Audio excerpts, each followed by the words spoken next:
해보도록 하겠습니다. 우리 두 가지 이상의 순물질이 섞여 있는 혼합물을 분리할 때 먼저 끓는 점 차이를 이용을 해서 분리를 할 수가 있어요. 자, 그래서 우리 소금물 있죠, 소금물. 소금과 물이 섞여 있는 소금물이 있을 때 얘를 이제 가열을 해줍니다. 그쵸? 그때 물이 먼저 끓어 나올 거고요. 끓어 나오는 그 수증기를 냉각하면 순수한 수증기가 냉각된 물을 얻을 수가 있단 말이야. 이처럼 액체 상태의 혼합물을 가열을 해서 끓는 점 차이를 이용해 순수한 액체를 얻는 혼합물 분리 방법을 증류라고 합니다. 증류. 대표적인 게 소금물에서 순수한 물을 분리해내는 것이죠. 자, 그래서 우리 어떤 물질이 먼저 끓어 나오느냐? 당연히 끓는 점이 낮은 물질이 먼저 끓어 나옵니다. 끓는 점이 낮은 물질이 먼저 끓어 나온다.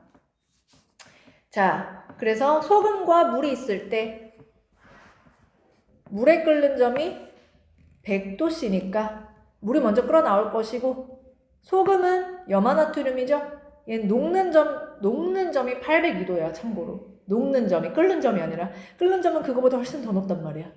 예, 굉장히 얘는 녹는 점 자체가 높은 애예요. 자, 그래서 우리가 이 증류 장치의 모습을 한번 보시죠.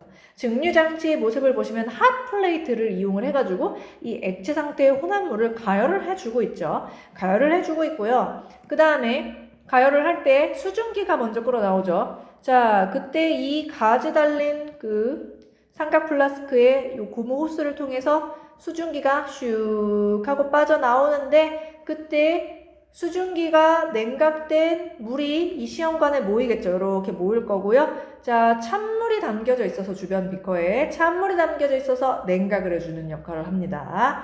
그리고 여기 우리가 안에 보시면은 조그만 알갱이 같은 게 들어있어요. 알갱이 같은 게 들어있는데 얘를 끓임쪽이라고 합니다. 끓임쪽.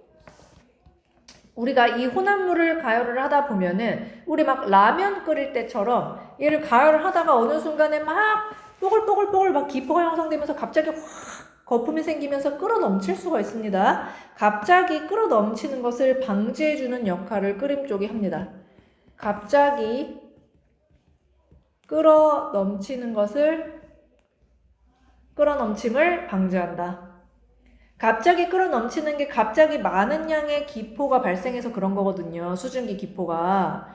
그런데 끓임 쪽에는 미세한 구멍이 있어가지고 기포들이 안에서 형성된 기포가 갑자기 많은 양이 튀어나오기 때문에 끓어 넘치는 건데 이 알갱이에는 미세한 구멍이 있어서 이 구멍 표면으로 조그만 기포들이 찬찬히 빠져나오게 도와주고 있어요. 그러니까 작은 기포가 이 끓임 쪽 표면에서 조금씩 나올 수 있도록 도와주는 역할을 하고요. 갑자기 큰 기포가 한꺼번에 빠져나오지 않도록 하는 역할을 함으로써 갑자기 끓어 넘치는 것을 방지해 줍니다. 그것까지 몰라도 되고 그냥 끓임 쪽 갑자기 끓어 넘치는 것을 방지한다. 이 정도만 알면은 문제는 다 풀 수 있습니다. 자, 소금물에서 증류와 증발 공부를 한번 차이점에 대해서 공부를 해보죠. 자, 일단은 얻는 것에 차이점이 있습니다.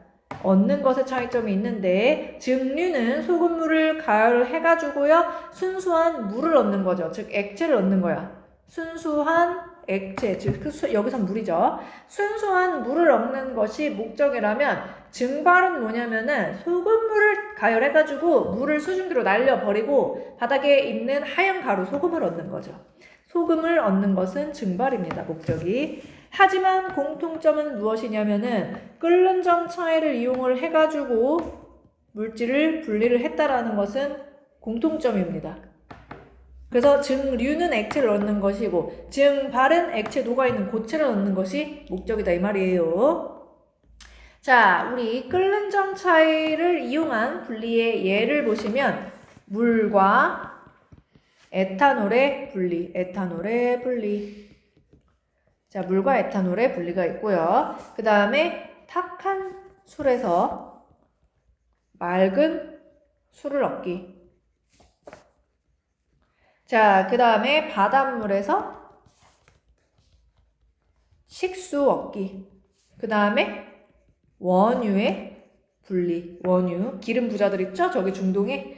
자, 거기에서 끓는 점 차이를 이용해서 원유를 분리하는 방법이 있는데요. 먼저 1번 예시, 물과 에탄올을 분리하는 거. 자, 우리 증류 장치에다가 물과 에탄올의 혼합물을 넣고 가열을 한다 이 말이에요. 자, 그러면 우리가 에탄올에 끓는 점은요, 78도예요. 에탄올에 끓는 점은 78도고 물에 끓는 점은 100도입니다. 그럼 누가 먼저 끓어 나오느냐면 에탄올이 먼저 끓어 나와요. 기억 구간에서는 이 혼합물의 온도가 올라가다가 78도 부근에서 에탄올이 주로 이제 끓어 나오게 됩니다. 에탄올이 끓어 나옵니다. 그런데 78도보다 에탄올이 끓는 점이 살짝 올라가요. 왜냐면은 에탄올이 기화하는 것을 표면에서 날아가지 못하게 방해를 하겠죠. 가로막고 있는 역할을 하잖아요. 표면에서. 그렇다 보니까 원래 78도보다 살짝 조금 더 올라간 온도에서 끓어 나옵니다. 자, 그리고 지금 에탄올이 이제 주로 끓어 나온다라고 얘기를 했는데, 자, 니은 구간에서죠. 그쵸? 니은 구간에서. 그런데 우리가 선생님, 그럼 니은 구간에서는 에탄올만 끓어 나오죠? 아닙니다. 사실은 소량의 수증기도 증발을 하면서 나옵니다. 그렇기 때문에 여기다 한번 써볼게요. 끓어 나오는 기체, 니은 구간에서 에탄올도 끓어 나오지만은 소량의 수증기도 같이 나오게 됩니다. 네, 섞여 나온다는 거예요. 자, 그 다음에 지금 살짝 비스듬하죠? 점점 에탄올이 끓는 점이 조금 올라가는 것처럼 느껴지죠? 왜냐하면 에탄올이 끓어 나오면서 남아있는 에탄올 입장에서는 물에 더 많은 방해를 받게 되는 거죠. 물의 농도가 더 진해졌다고 볼 수 있겠죠. 에탄올이 더 날아가면. 더 많은 방해를 받기 때문에 더 가열을 해야 끓어 나올 수가 있는 것입니다. 그래서 혼합물이기 때문에 이렇게 비스듬하게, 살짝 비스듬하게 이렇게 끓는 점이 나오죠. 그러다가 이제 에탄올이 다 끓어 나옵니다. 그럼 이제 디귿 구간으로 들어갑니다. 디귿 구간에서도 지금 보면은 온도가 쭉 올라가고요. 그 다음에 100도가 되면 이제 물이 끓어 나올 거예요. 그쵸? 물이 끓어 나올 건데, 그럼 질문 드릴게요. 디귿 구간에서는 에탄올과 물이 모두 끓어 나오지 않는다. 맞을까요? 틀립니다. 디귿 구간에서는 미처 다 끓어 나오지 못한 에탄올이 조금 나오고요. 그 다음에 물이 또 증발해서 수증기로 나오니까 디귿 구간에서도 역시 남아있는 에탄올과 수증기가 조금 끓어 나오게 됩니다.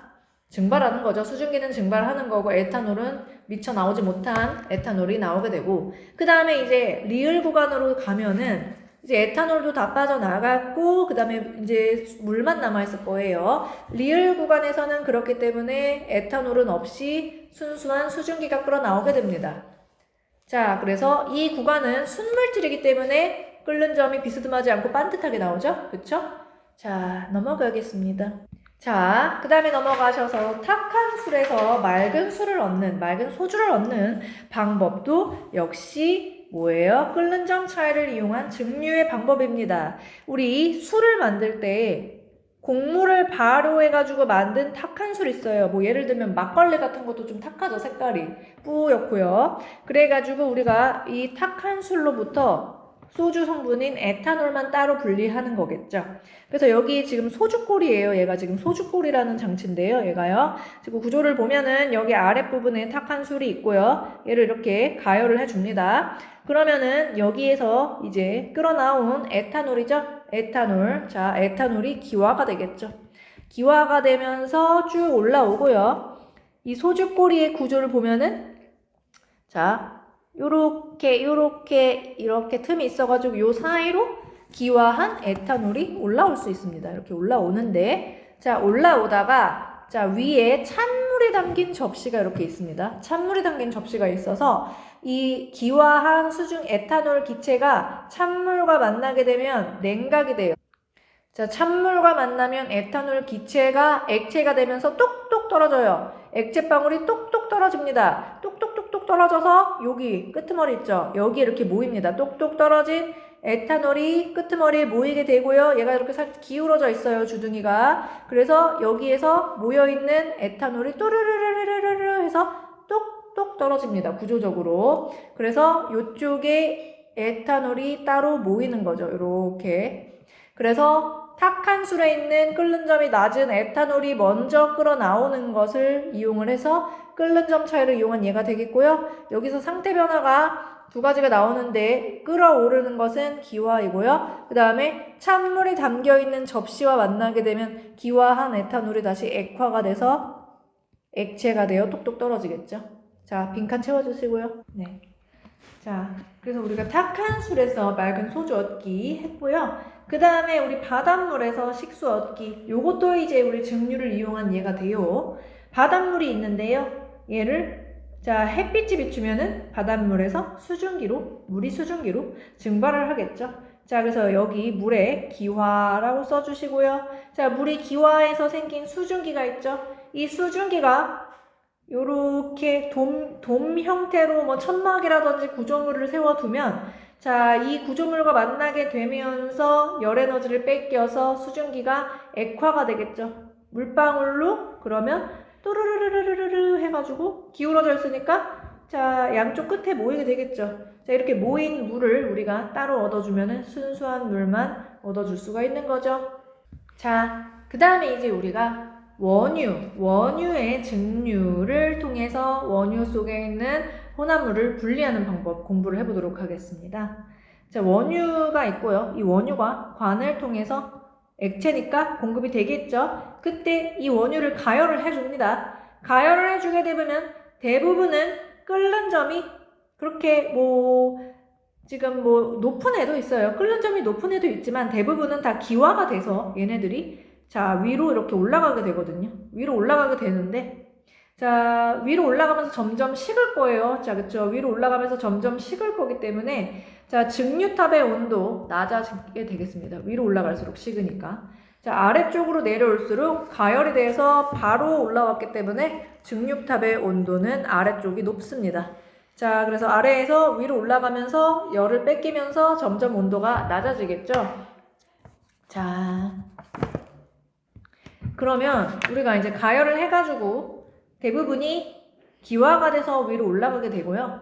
자, 그때 이 구조를 보면은요. 지금 이렇게 올록볼록하게 생겼고요. 이렇게 올록볼록하게 생겼어요. 구조가. 요 사이에 빈틈을 통해서 기체들이 이렇게 빠져나갈 수가 있어요. 자, 이렇게 기체들이 이렇게 빠져나가면서 위에까지 올라갈 수가 있습니다. 이해되시죠? 자, 요렇게요. 자, 얘네들이 이렇게 나갈 수가 있는데 중요한 것은 이렇게 복잡하게 만들어둔 이유가 뭐냐면은 요 구조물과 충돌을 하면서 열 에너지를 뺏기게 됩니다. 기체들이. 자, 그래서 올라가다가 온도가 높아져가지고 올라가다가 위로 올라갈수록 온도가 점점 낮아지는 거예요. 그래가지고 얘가 이제 기체였는데 점점 충돌을 하니까 예를 들어가지고 이 기체의 끓는 점이 310도래. 근데 예를 들어가지고 310도인데 여기서 충돌을 하니까 얘가 300도가 된 거지. 온도가 낮아진 거지. 그러면 어떻게 돼요? 얘가 액체가 됐겠죠? 끓는 점보다 낮아졌으니까 현재 온도가 액체가 된 애들은 또르르르르르르 해가지고 여기 아래쪽에 모여. 그래서 어떻게 관을 타고 이렇게 모이겠죠, 그렇죠? 자, 그래서 우리가 이렇게 끓는 점이 낮은 애들은 높은 애들은 위에 모이고요. 자, 근데 끓는 점이 내가 예를 들어가지고 끓는 점이 100도야. 예를 들어서 100도래. 자, 그러면은 위로 올라갈수록 300도에서 230도, 200도, 150도 어때요? 여전히 나의 끓는 점은 100도기 때문에 끓는 점보다 높은 온도니까 자기는 기체겠죠. 그럼 더 올라갈 수 있는 거야. 끓는 점이 낮은 애는 계속 기체이기 때문에 온도가 낮아져도 올라갈 수가 있습니다. 그러다가 예를 들어가지고 여기 충돌했더니 얘가 100도보다 낮아진 거죠. 온도가. 그럼 어떻게 됩니까? 다시 액체가 되겠고요. 액체가 된 애는 또르르르르 해서 관을 타고 또 내려오게 되겠죠. 자, 그래서 뭐예요? 끓는 점이 낮은 물질은 위에까지 올라오다가 자기 본인 끓는 점보다 온도가 낮아지면 그제서야 액체가 돼서 관을 타고 온단 말이지. 내려온단 말이죠. 끓는 점이 높은 물질은 그렇기 때문에 아래쪽에서, 끓는 점이 낮은 물질은 위에 쪽에서 분리가 된다는 거예요. 반드시 알고 계셔야 돼요. 자, 그래서 우리가 위쪽에서는 끓는 점이 낮은 물질이 분리가 되는데요. 마이너스 42도에서 1도 사이에, 자, 이 부분에서는 석유가스 석유가스, 가정용 연료로 사용이 됩니다. 그래서 프로페인이나 뷰테인 같은 석유가스. 자, 그 다음에 30에서 120도 사이에 끓는 점을 갖는 물질들은요, 휘발유, 자동차 연료로 사용이 되는 휘발유, 괄호치고 나프타라고도 하죠. 자, 그래서 휘발유와 나프타 같은 말이에요. 자, 그 다음에 150에서 280도 등유. 자, 비행기, 항공기 연료가 됩니다. 자, 그 다음에 우리가 디젤기관은 이제 경유, 등유, 경유. 그 다음에 선박연료는 중유. 우리 디젤기관 같은 경우는 자동차 연료로 휘발유를 사용하는 자동차도 있고 디젤을 사용하는 자동차도 있긴 합니다. 네. 그 다음에 이제 중유는 선박 연료가 됩니다. 자,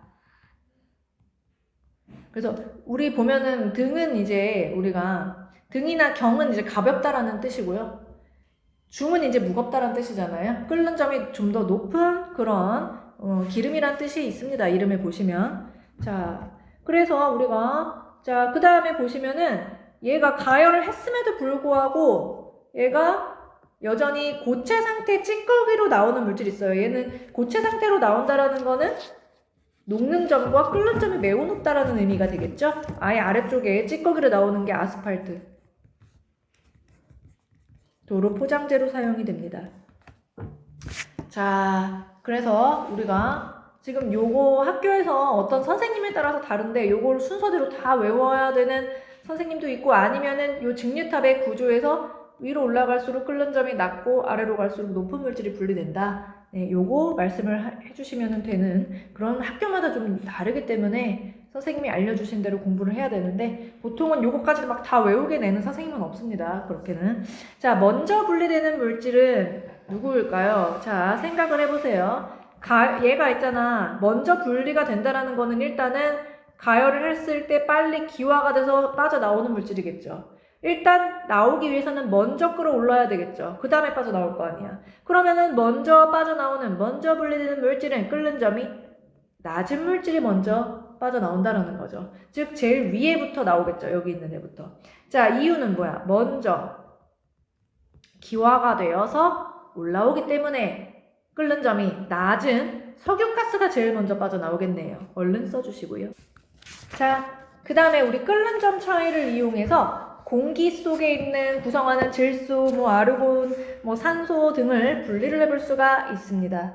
자, 분리를 해볼 수가 있는데 우리가 원래 현재의 공기는 기체 상태죠? 기체 상태인데 얘를 억지로 액체로 만드는 거야. 얘를 온도를 냉각을 엄청 시키고요. 200도 이하로 굉장히 냉각을 많이 시켜놓고 압축을 시키게 되면은 공기가 기체가 액체로 변합니다. 그쵸? 억지로 액체로 만들어둔 공기를 자, 이렇게 증류탑처럼 생긴 관에다가 주입을 합니다. 약간 비슷하게 생겼죠, 증류탑이랑.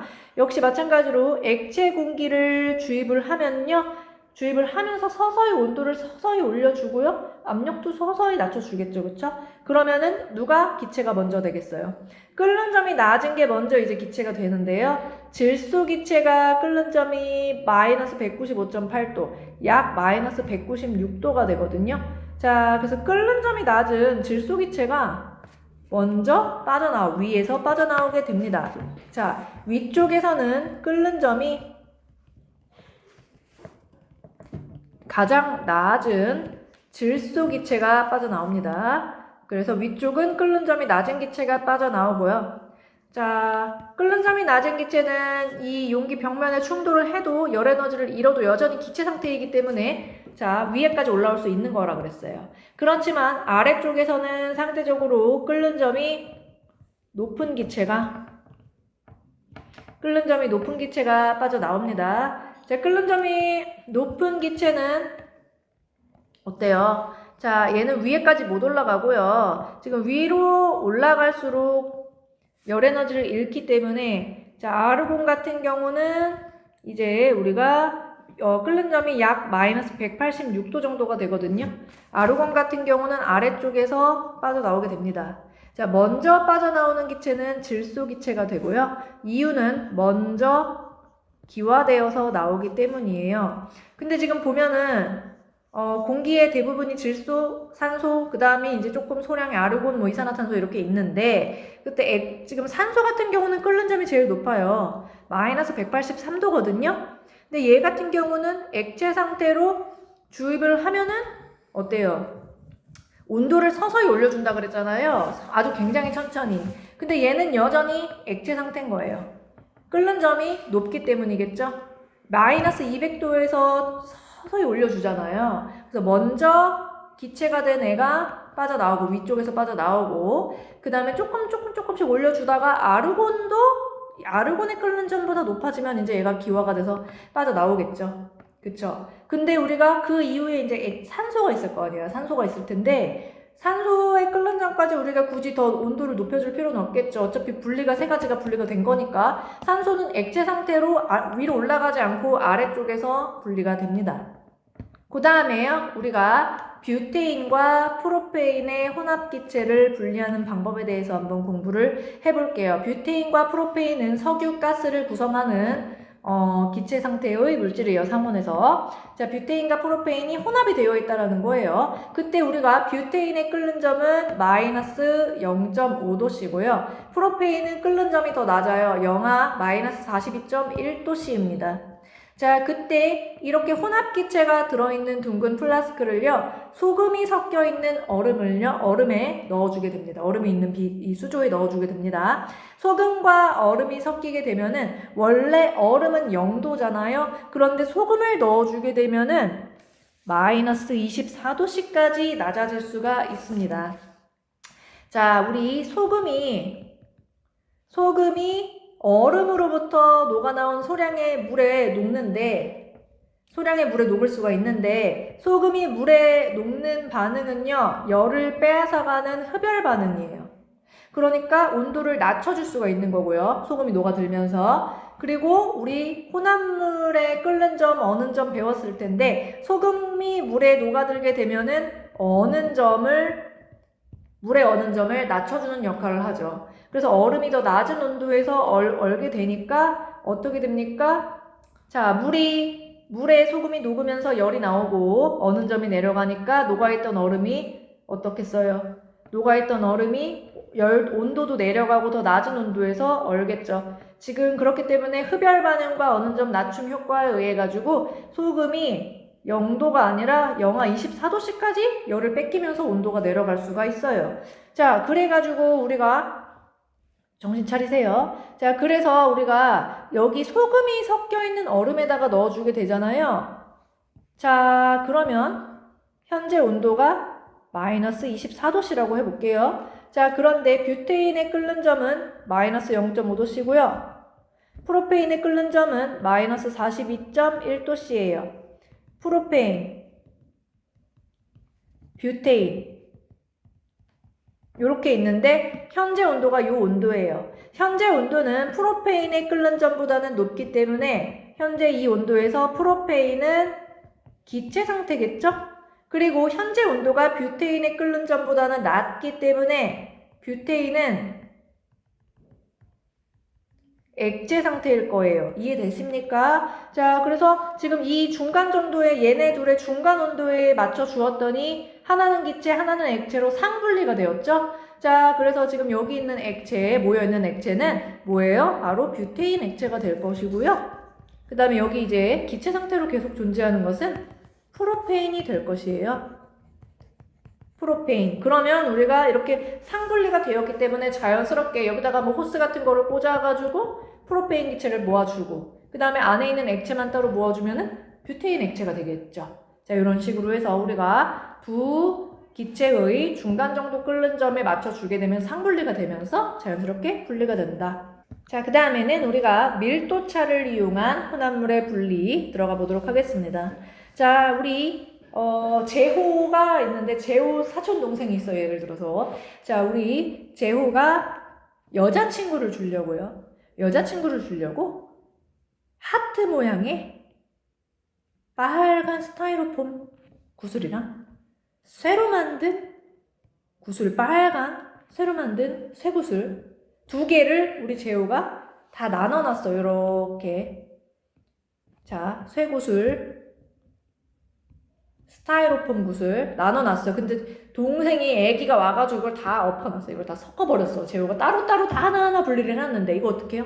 이거 어떡해요? 그럴 때 뭐를 한다? 밀도 차이를 이용해서 혼합물을 분리한다 이거예요. 자, 지금 이 쇠구슬이 막 섞여 있는 거를 우리 재호가 사촌 동생을 혼내는 게 아니라 괜찮아 이렇게 얘기하는 거죠. 어디 넣어줘요? 물에 넣어줘요. 자, 그럼 물 위에 스타이로폼은 뜨겠죠. 쇠구슬은 가라앉겠죠. 그러면 자연스럽게 밀도 차이에 의해서 분리가 되잖아. 재호가 망을 이용해가지고 싹 위에 거 건져내면 되잖아. 스타이로폼만. 자, 그래서 우리가 두 고체 혼합물의 중간 밀도를 갖는 액체에다가 고체 혼합물을 넣어주게 되면은 밀도가 작은 물질은 위에 뜨게 되고 밀도가 큰 물질은 아래 가라앉게 돼요. 그렇죠?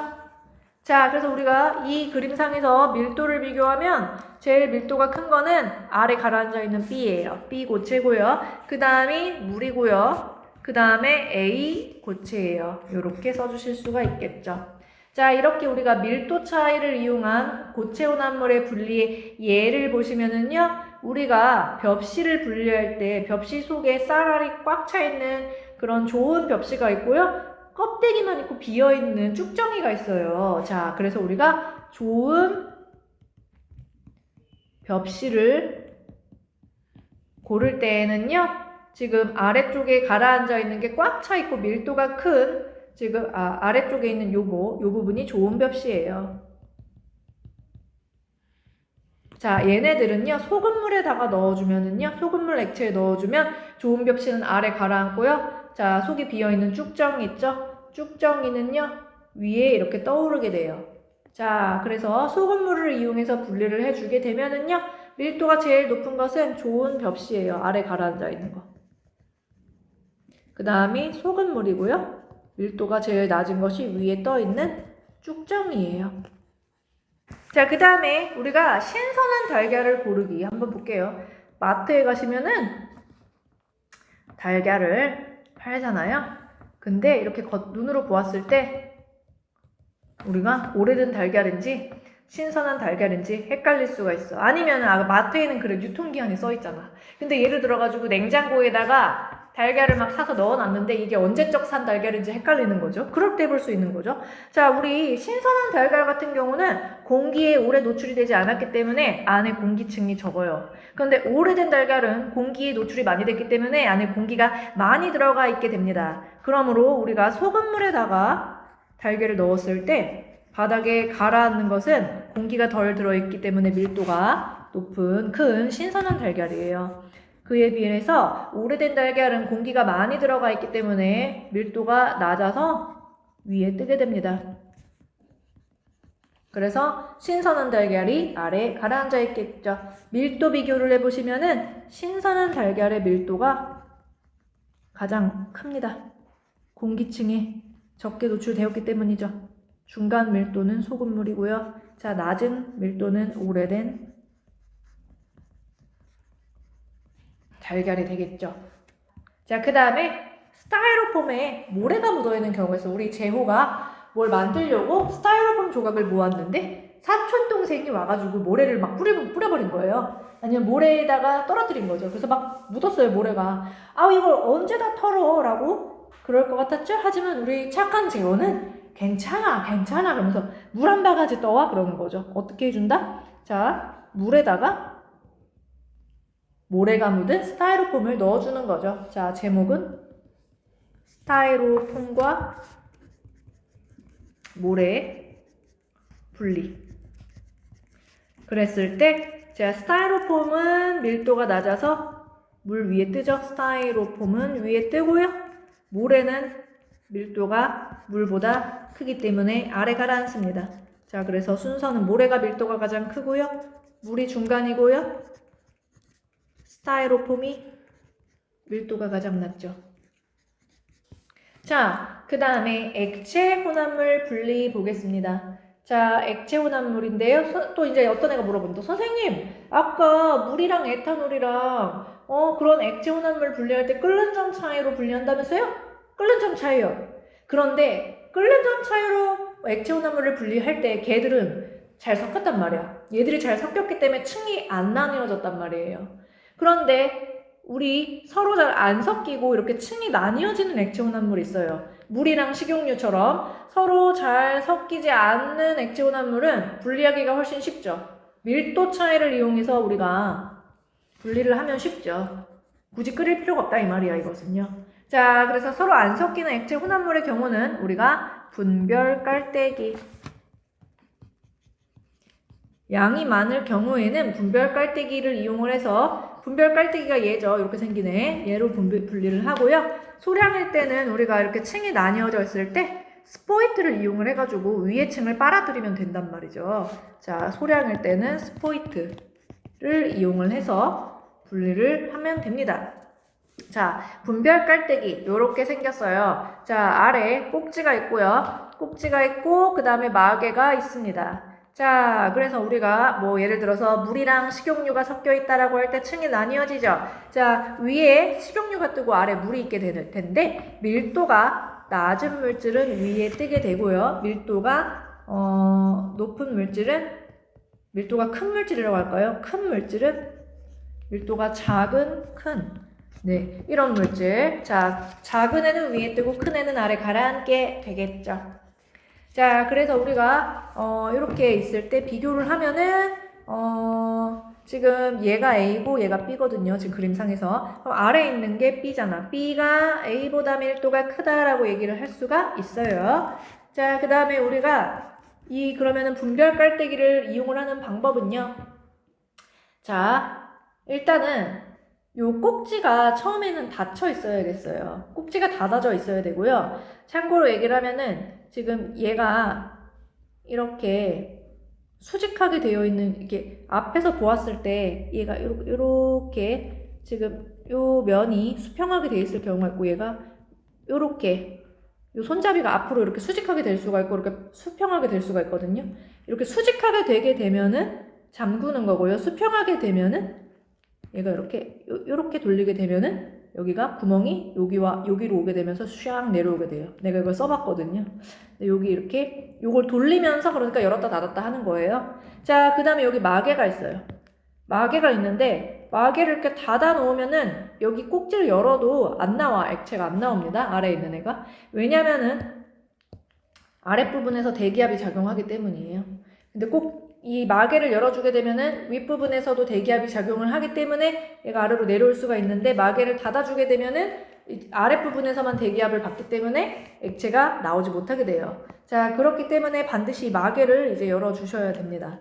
마개를 열어주고요. 그리고 나서 이제 꼭지를 돌리면서 열어주겠죠.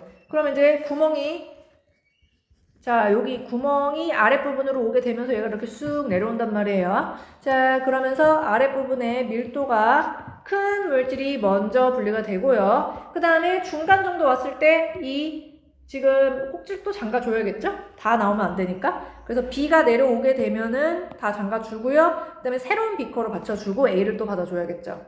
자, 그래서 우리가 중간에 있는 경계면의 액체는 따로 받아야 돼요. 얘는 따로 받아, 다른 비커로 해서 받아서 버리고요. 그 다음에 새로운 비커 받쳐놓고 밀도가 작은 물질을 또 분리를 해줍니다. 그러니까 여기서 중요한 포인트는 뭐냐면은 마개를 열어야지 얘가 나온다라는 거예요. 마개를 열지 않으면은 안 나온다라는 겁니다.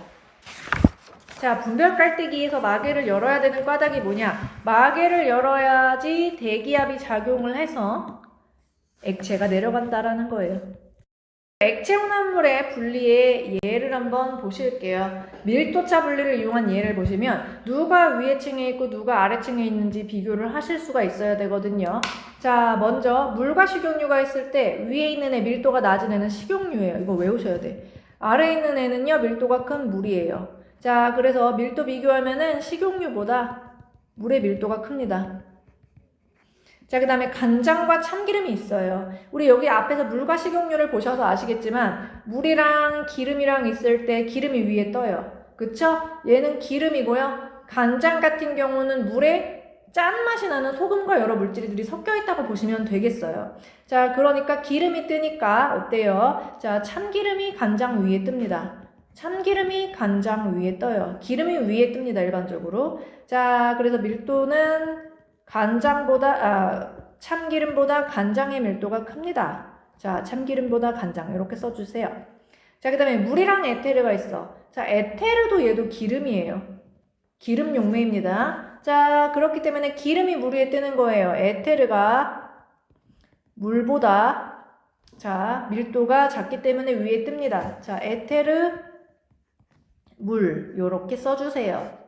자, 그리고 물이랑 사유화탄소가 있어. 그때 사유화탄소도 사실은 얘도 굳이 따지자면은 기름 성분이긴 한데, 그런데 중요한 것은 사유화탄소라는 애는 분자식이 탄소 하나에 염소라는 애가 4개가 붙어 있는 아주 무거운 분자예요. 자, 물의 분자식은 이렇게 돼 H2O가 되는데 상대적 질량을 계산을 해보면 얘가 18이 되고요. 그러니까 우리가 수소의 상대적 질량을 1이고 산소의 상대적 질량을 16이라고 놓을 수가 있거든요. 그래서 합쳐주면은 1 곱하기 2 플러스 16 하면 18이 나옵니다. 근데 지금 여기 사유화탄소 같은 경우는 탄소의 상대적인 질량이 12고요. 염소의 상대적인 질량이 평균적으로 35.5가 되니까 얘는 100을 한참 넘는단 말이야. 그쵸? 굉장히 무겁단 말이야. 얘 밀도가 그래서 기름이지만 예외적으로 어떻습니까? 물보다 무겁습니다. 사유화탄소가 밀도가 큽니다. 그래서 다른 애들은 다 물이 가라앉는데 간장 또는 물이 가라앉죠. 기름이 뜨고 사유화탄소는 근데 물보다 밀도가 기름이지만 크다. 그래서 이거는 외우셔야 돼요. 여기 있는 건 다 외우셔야 됩니다. 지금 요거 물어봅니다. 학교에서. 자, 밀도차 분리의 예를 우리가 한번 또 보겠습니다. 우리 모래 속에 섞여 있는 금 알갱이가 있거든요. 굉장히 미세한 그 금을 분리하는 게 모래 속에서 사금 채취가 있어요. 사금 채취 쓰시죠. 여기서 사가 뭐냐면은 모래사야 한자로. 그쵸? 금은 금이고 모래 속에서 금을 채취하는 방법이다 이 얘기예요. 자, 그때 모래랑 금 중에 당연히 금속인 금의 밀도가 크겠죠? 그래서 모래랑 금이 이렇게 섞여 있는데 여기에다가 물을 갖다가 쫄쫄쫄쫄 흘려주는 거야. 그때 모래는 밀도가 낮기 때문에 물과 함께 쓸려 내려가고 아래쪽에는 금만 남게 되는 거예요. 자, 그래서 모래의 밀도가 금보다 작은 것을 이용하는 예가 되겠고요. 그 다음에 유조선이 침몰해가지고 바다에 막 기름이 떠다닌다라고 생각을 해볼게요. 자, 그랬을 때 바다에 유출이 된 기름 제거 한번 보시면은 자, 이 기름이 물 위에 뜨잖아요. 밀도가 낮기 때문에 바닷물 위에 뜨게 되는데 그때 우리가 어차피 여기 위에 바닷물이 있으면은 기름이 여기 위에만 떠 있잖아요. 아래쪽에 퍼지질 않죠? 그러니까 이 위에만 이렇게 오일을 흡착할 수 있는 부직포 같은 그런 성분으로 되어 있는 흡착포를 설치해가지고 이 기름을 빨아들여주면은 이 유출된 기름을 제거를 해줄 수 있습니다. 그렇기 때문에 이렇게 오일 펜스를 이용해가지고 이렇게 둘러주게 되겠죠. 이렇게 둘러줬죠. 지금 보시면. 자, 그래서 흡착을 하는 거죠. 자, 그래서 얘는 밀도 비교하면은 기름의 밀도가 바닷물보다 낮은 것을 이용하는 거죠. 자, 그 다음에 우리가 혈액 속에 있는 액체 성분인 혈장과 그 다음에 세포 성분인 적혈구, 백혈구, 혈소판과 같은 혈구를 분리하는 방법도 혈구의 밀도가 혈장보다 크기 때문에 분리할 수 있는 거거든요. 혈액 분리. 얘가 이제 원심 분리기예요. 그래서 이러한 혈액이 들어있는 시험관, 플라스틱 시험관을요, 뚜껑을 마개를 닫으시고요, 이 구멍에다가 쏙쏙 다 넣어줍니다. 쏙쏙 다 넣어주게 되면은 여기 있는 부분이 중심축으로 해서 자, 얘네들이 이렇게 원운동을 해요. 원운동을 하거든요. 돌아가요, 안에서. 엄청나게 많이 돌아가. 분당 12,000회 정도로 굉장히 빠르게 돌아가요. 자, 뭐 6,000번에서 12,000번 이 정도 돌리거든요. 회전 속도가 빠를수록 더 잘 분리가 될 수 있는데 그때 얘네들이 회전을 하면서요 이 시험관이 이렇게 바깥쪽으로 이렇게 바깥쪽으로 향하게 됩니다. 원운동을 하면서. 그러면서 바깥쪽으로 원심력을 받게 돼요. 원심력을 받게 되면서 밀도가 큰 물질이 아래쪽에 원심력에 의해서 아래쪽에 쏠리게 되고 밀도가 작은 물질이 위에 쪽에 상대적으로 위에 쪽에 위치를 하게 되면서 이렇게 정확하게 혈장과 혈구가 밀도 차에 의해서 분리가 됩니다. 자, 그래서 우리가 이 원심 분리기를 이용을 해가지고 혈장, 액체 성분인 혈장이 세포 성분인 혈구보다 밀도가 낮기 때문에 위에 떠 있게 됩니다. 자, 이거를 우리가 원심 분리기를 이용을 해가지고 혈액 성분을 분리를 하는 거죠. 원심력을 이용한 예가 원심력과 밀도 차이를 이용한 예가 됩니다. 자, 용해도 차이를 이용한 분리 한번 보도록 하겠습니다.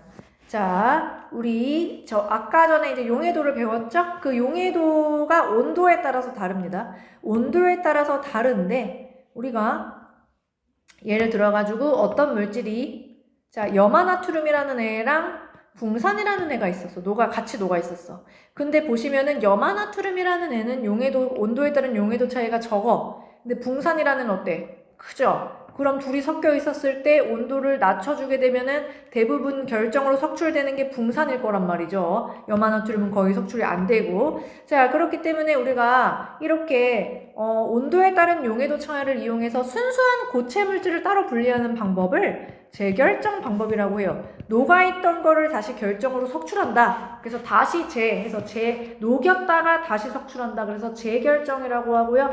얘는 온도에 따른 용해도 차를 이용을 해가지고 순수한 고체 물질을 분리하는 방법을 재결정이라고 합니다. 자, 그래서 우리 재결정법은 내가 원하는 물질 말고 불순물이 섞여 있는 고체 물질을 물과 같은 용매에 넣고 녹여줍니다.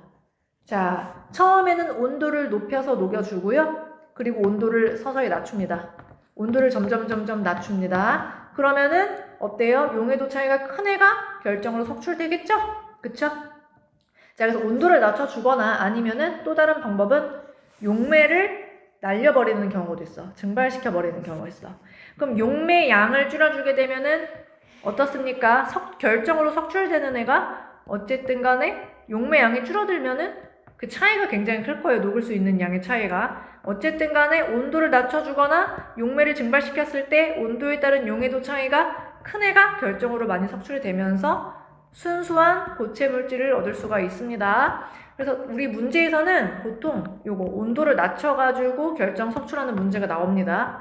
얘는 이제 문제에서는 이제 안 나온다고 보시면 돼요.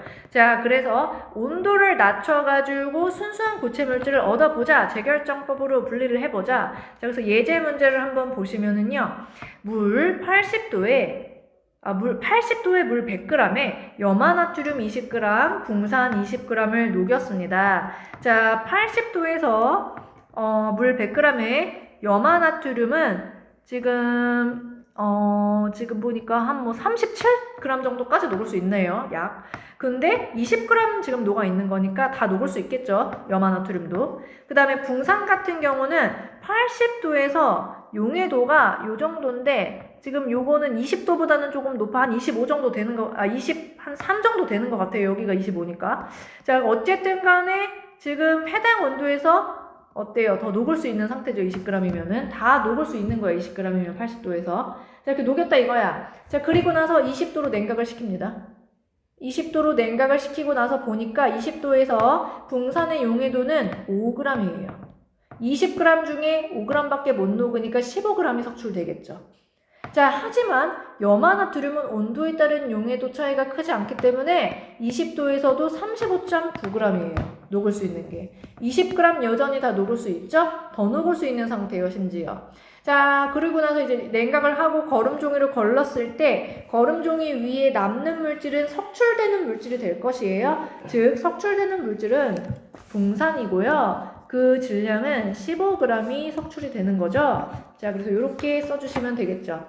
그래서 온도에 따른 용해도 차이가 큰 애는 재결정법으로 우리 온도를 낮춰주었을 때 결정으로 석출되는 거죠. 얘만 따로 모을 수 있는 거죠.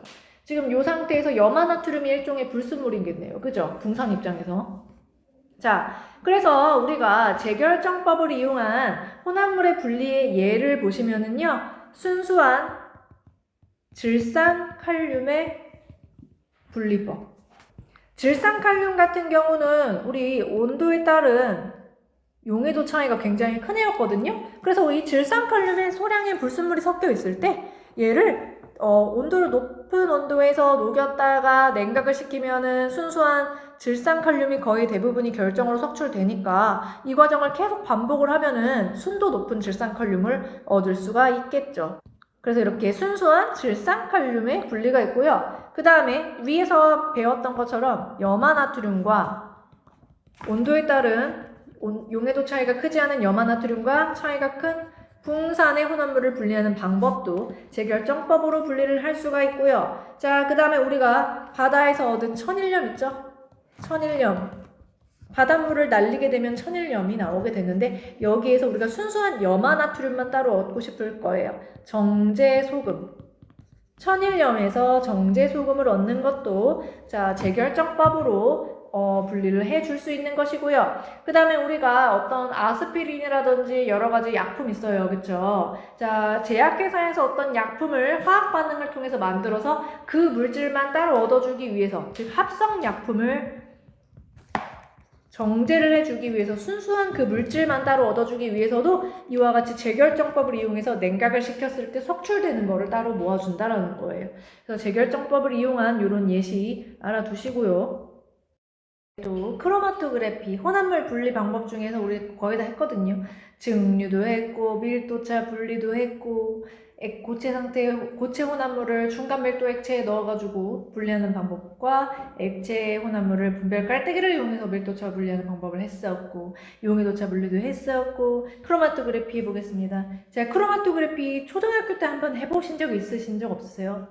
자, 검은색 잉크를 종이에다가 점을 찍은 다음에 물에 담갔을 때 색소 분리되는 거 해본 적 있으세요? 초딩 때. 자, 해본 친구도 있을 텐데 크로마토그래피는 뭐냐? 이렇게 검은색 잉크처럼 자, 여러 혼합물이 섞여 있는 물질이 있을 거예요. 그 혼합물 내에 각각의 성분 물질이 용매를 따라서 위로 쫙 올라가죠. 그때 올라가는 속도 차이가 발생합니다. 용매를 따라 이동하는 속도 차이를 이용을 해서 혼합물을 분리하는 방법이 크로마토그래피예요. 자, 그래서 우리가 어떤 용매에다가 이 종이죠. 거름종이를 담가주는지에 따라 용매에 따라서 올라가는 속도의 차이가 발생해서 용매 종류에 따라 자, 그래서 그에 따라서 이동거리의 차이가 날 수가 있어요. 이동거리가 달라질 수 있고요. 그리고 용매에 따라서 뭐 예를 들어가지고 물에다가 넣고 분리를 했을 때는 이렇게 두 개의 색소로 나뉘어졌다라면은 뭐 예를 들어 에탄올로 용매를 이용을 해가지고 분리를 했더니 뭐 C라고 하는 새로운 색소가 생겨날 수도 있는 거거든요. 자, 그래서 용매의 종류에 따라서 성분 물질의 수가 달라질 수가 있어요. 그리고 이동하는 거리도 달라질 수가 있습니다. 자, 그래서 크로마토그래피의 원리를 보시면 네, 거름종이에다가 혼합물을 점을 찍어주죠. 보통 검은색 잉크 찍어줍니다. 실험할 때. 자, 그리고 찍어줄 때는 용매가 지금 이 혼합물을 적시면 안 됩니다. 혼합물 성분을 그러니까 점을 예를 들어서 이렇게 찍어주면 안 된다는 얘기야. 용매에 잠기게 찍어주면 안 되고 용매 수면 위에 찍어주셔야 되고 용매가 거름종이를 따라서 빨려오면서 쫙 올라갈 거 아니야? 그때 같이 따라가는 원리를 이용하는 거거든요. 자, 그래서 용매가 이 혼합 성분을 위로 빨려오면서 녹이면서 위로 올라갑니다. 용매가 이 성분들을 녹이면서 위로 같이 올라가게 되는데 이 성분 물질이 용매를 따라 이동하는 속도가 빠른 애가 있고 조금 느린 애가 있어. 점점 벌어집니다. 자, 빠른 애가 있고 느린 애가 있는데 각 성분 물질이 이제 분리가 될 거예요. B가 있고 A가 있는데 더 용매를 따라 높이까지 올라간 B가 A보다 이동 속도가 빠르다라는 것을 알 수가 있습니다.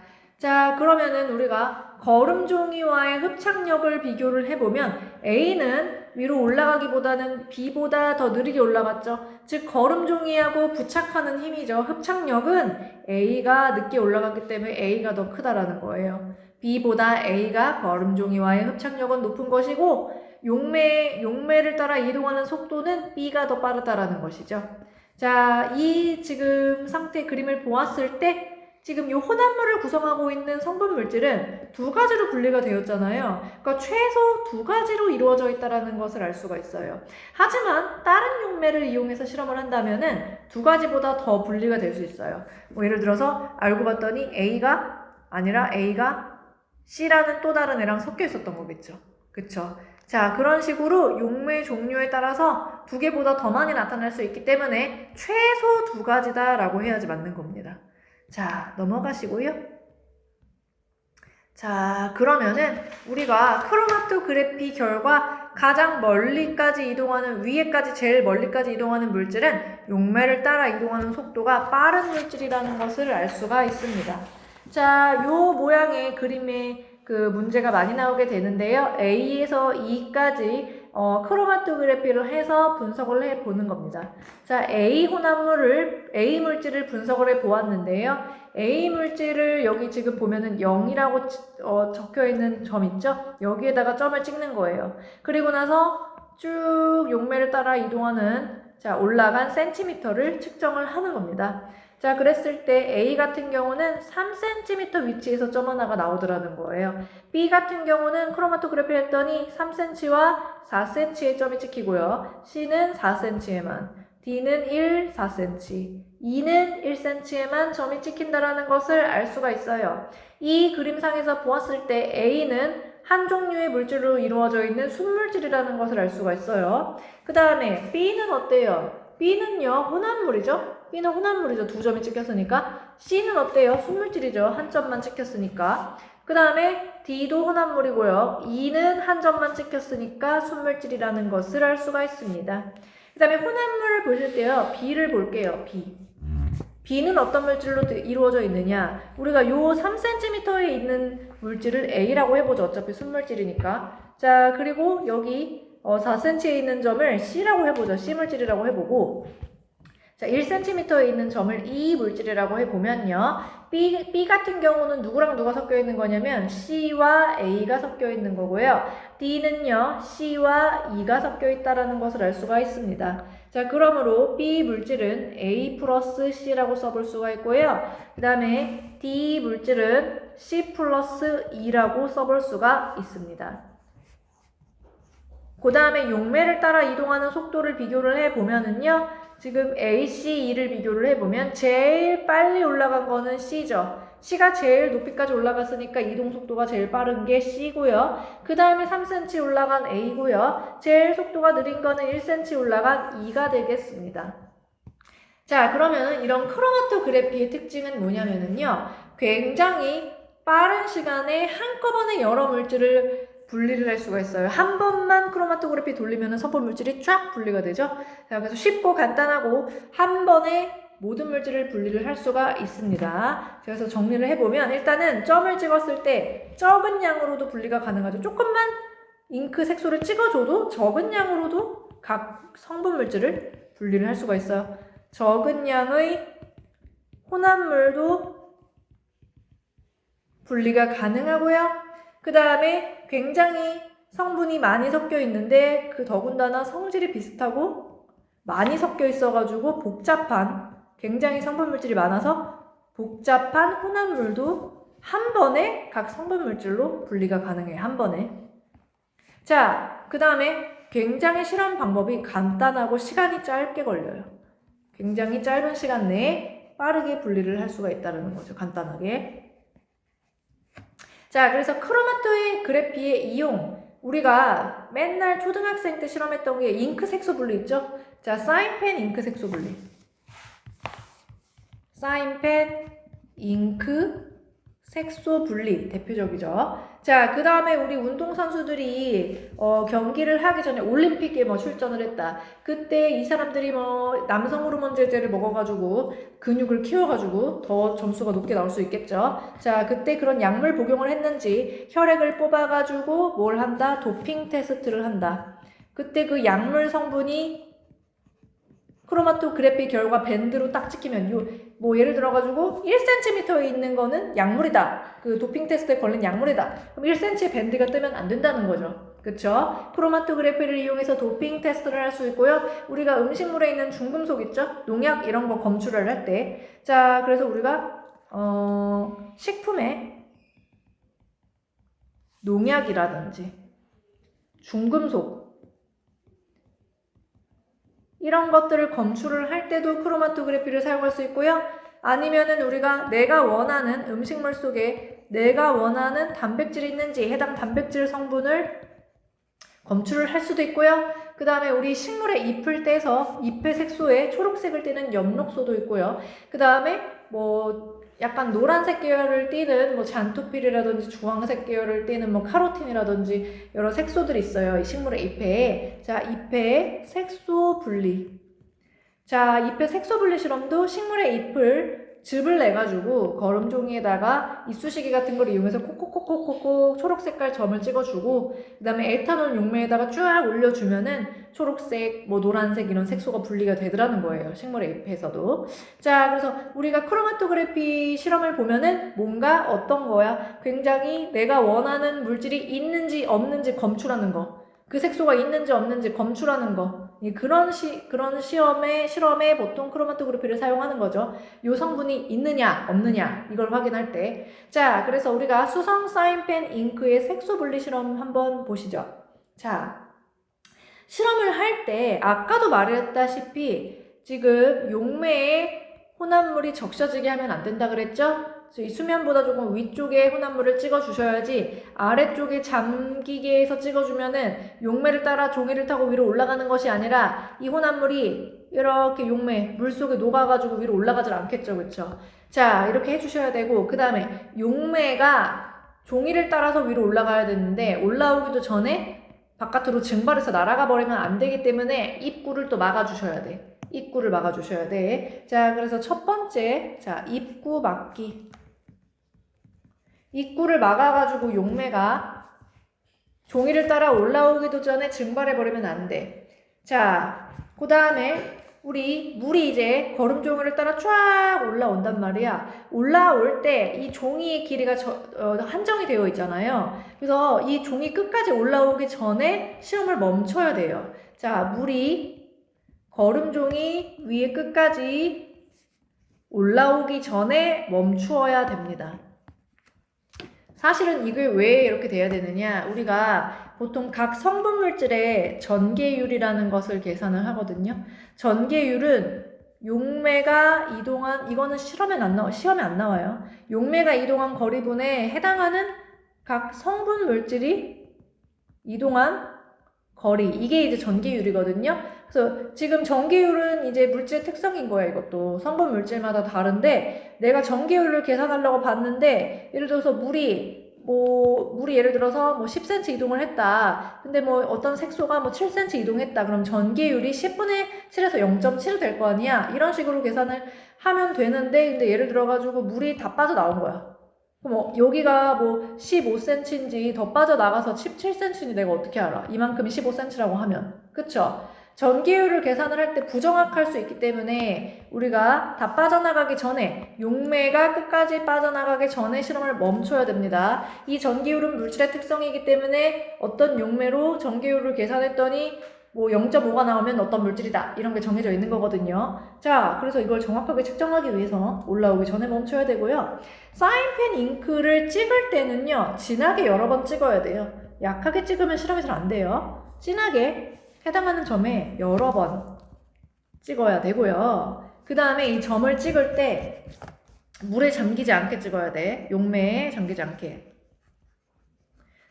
물에 잠기지 않게 찍어야 된다. 자, 그 다음에 우리가 수성 사인펜은 물에 녹는 사인펜이잖아. 수성 사인펜에. 물에 녹는 사인펜이 수성 사인펜인데 유성 사인펜은 물에 안 녹는 사인펜이죠. 기름에 녹는 사인펜이야. 자, 유성 사인펜 색소를 분리를 하기 위해서는 유성 색소를 녹이는 용매로 실험을 해야 되고 물은 이 유성 색소를 녹이지 못해. 유가 뭐냐면 이게 기름유거든요. 기름에 녹는 색소거든요. 그러니까 물에는 안 녹아요, 이 색소가. 물로 실험을 하면 안 됩니다, 참고로. 자, 그러면 우리가 이번 6단원에서 이제 다 배운 내용들을 총괄적으로 이제 정리를 해보면요. 자, 지금 물이랑 소금이랑 모래랑 식용유가 섞여 있는 혼합물이 있습니다. 얘네들을 각각의 성분물질로 분리를 할 수 있는 방법에 대해서 문제가 나올 수 있어요. 자, 일단은 물은 소금을 녹이죠. 그쵸? 모래는 그러니까 물의 바닥에 가라앉아 있겠죠. 이거를 그림으로 그려보면은 이렇게 되겠죠. 자, 여기 물이 있을 것이고요. 자, 여기 물이 있을 것이고 여기 위에 식용유가 있을 거예요. 그죠? 여기 위에 식용유가.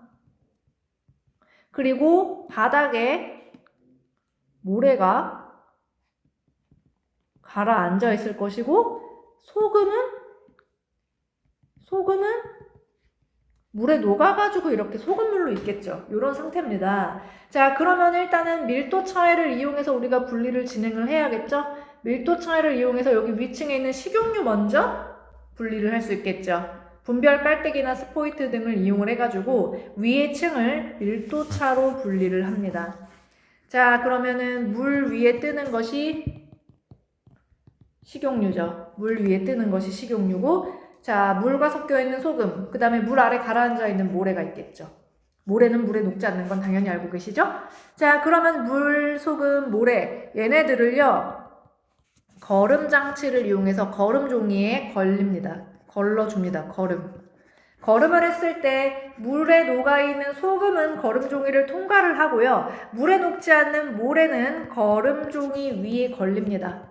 거름 종이 위에 걸리게 되고요. 물에 녹는 소금은 물과 함께 걸은 용액으로 빠져나오겠죠. 비커 아래로. 그러니까 어떻게 되는 거예요? 이렇게 실험을 하면은 자, 이렇게 깔때기에다가 거름종이 설치를 하고 지금 얘네들 이렇게 부어주면은 자, 아래쪽에 물과 소금은 거름종이를 통과해서 나올 것이고 여기에 위에 부분에 이렇게 모래가 거름종이 걸려서 나오겠죠. 자, 그래서 모래와 물 그리고 소금 이렇게 분리가 되고 그럼 물이랑 소금을 또 따로 분리를 해주기 위해서는 어떻게 해주면 돼? 지금 현재 소금물 상태니까 끓는 점 차이를 이용해서 증류의 방법을 이용을 해주면은 순수한 물을 따로 냉각시켜서 얻어줄 수가 있겠죠. 얘를 갖다가 가열해서 기화시킨 다음에 수증기를 액화를 시켜주게 되면은 시험관에 순수한 물로 얻어줄 수가 있죠. 그리고 이제 나머지가 하얀 고체, 소금이 남아있겠죠. 자, 이렇게 해서 우리가 여태까지 배웠던 개념을 정리를 해보았습니다. 6단원은 여기까지 하는 걸로 하겠습니다.